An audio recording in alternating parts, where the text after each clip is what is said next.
Inilah perkataan perjanjian yang diikat Musa dengan orang Israel di tanah Moab, sesuai dengan perintah Tuhan, selain perjanjian yang telah diikatnya dengan mereka di gunung Horeb.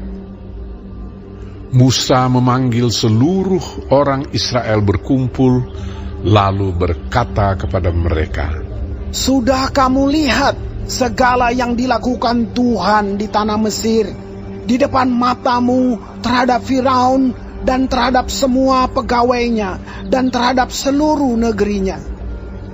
Cobaan-cobaan yang besar yang telah dilihat oleh matamu sendiri, tanda-tanda dan mujizat-mujizat yang besar itu.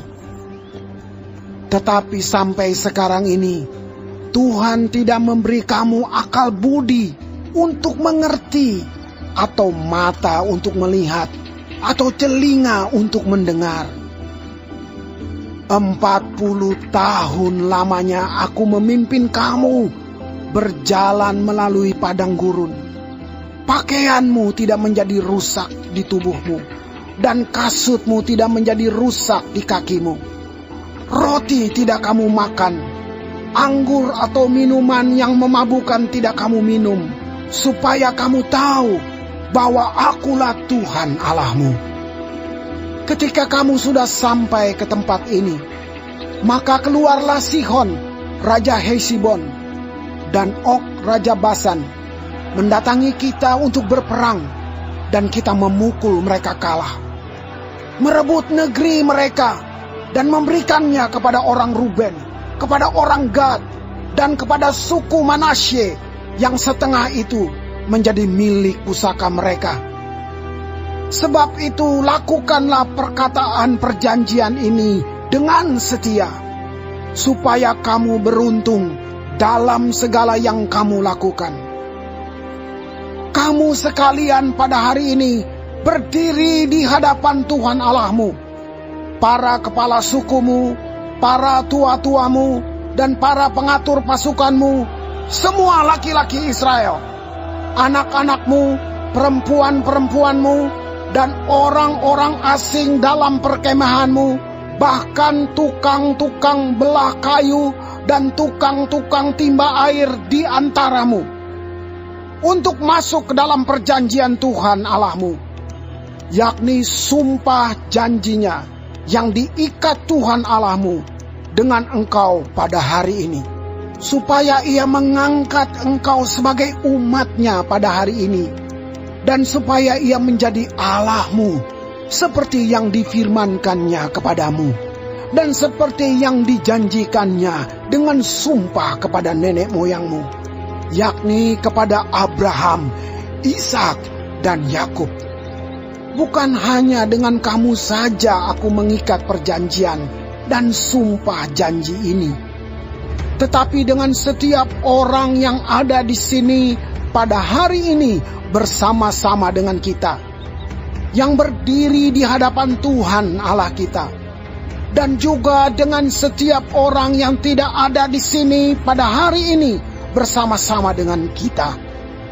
Sebab kamu ini tahu bagaimana kita diam di tanah Mesir, dan bagaimana kita berjalan dari tengah-tengah segala bangsa yang negerinya kamu lalui. Dan kamu sudah melihat dewa kejijikan dan berhala mereka, yakni kayu dan batu, emas dan perak itu yang ada terdapat pada mereka. Sebab itu, janganlah di antaramu ada laki-laki atau perempuan, kaum keluarga atau suku yang hatinya pada hari ini berpaling meninggalkan Tuhan Allah kita, untuk pergi berbakti kepada Allah bangsa-bangsa itu. Janganlah di antaramu ada akar yang menghasilkan racun atau ipuh. Tetapi apabila seseorang pada waktu mendengar perkataan sumpah serapa ini menyangka dirinya tetap diberkati, dengan berkata, "Aku akan selamat walaupun aku berlaku degil," dengan demikian dilenyapkannya baik tanah yang kegenangan maupun yang kekeringan. maka Tuhan tidak akan mau mengampuni orang itu. Tetapi murka dan cemburu Tuhan akan menyala atasnya pada waktu itu. Segenap sumpah serapah yang tertulis dalam kitab ini akan menghinggapi dia, dan Tuhan akan menghapuskan namanya dari kolong langit. Tuhan akan memisahkan orang itu dari segala suku Israel, supaya dia mendapat celaka, sesuai dengan segala sumpah serapah perjanjian yang tertulis dalam kitab hukum Taurat ini. Maka keturunan yang akan datang, yakni anak-anakmu yang bangkit sesudah kamu, dan orang asing yang datang dari negeri jauh akan berkata, apabila mereka melihat hajaran dan penyakit yang dijatuhkan Tuhan ke negeri itu, seluruh tanahnya yang telah hangus oleh belerang dan garam, yang tidak ditaburi, tidak menumbuhkan apa-apa, dan tidak ada tumbuh-tumbuhan apapun yang timbul daripadanya. Seperti pada waktu ditunggang balikannya Sodom, Gomora, Atma, dan Seboim, yakni yang ditunggang balikan Tuhan dalam murka dan kepanasan amarahnya. Bahkan segala bangsa akan berkata, apakah sebabnya Tuhan berbuat demikian kepada negeri ini? Apakah artinya murka yang hebat bernyala-nyala ini? Maka orang akan menjawab, sebab mereka itu telah melalaikan perjanjian Tuhan Allah nenek moyang mereka, yakni perjanjian yang diikatnya dengan mereka ketika mereka dibawanya keluar dari tanah Mesir. Dan sebab mereka itu sudah pergi berbakti kepada Allah lain dan sujud menyembah kepadanya, yakni Allah yang tidak dikenal mereka dan yang tidak diberikan Tuhan kepada mereka sebagai bagiannya. Itulah sebabnya murka Tuhan bangkit terhadap negeri ini, sehingga didatangkan ke atasnya segala kutuk yang tertulis dalam kitab ini. Tuhan telah menyentakkan mereka dari tanah mereka dalam murka dan kepanasan amarah dan gusarnya yang hebat, lalu melemparkan mereka ke negeri lain, seperti yang terjadi sekarang ini. Hal-hal yang tersembunyi ialah bagi Tuhan Allah kita, tetapi hal-hal yang dinyatakan ialah bagi kita dan bagi anak-anak kita sampai selama-lamanya, supaya kita melakukan segala perkataan hukum Taurat ini.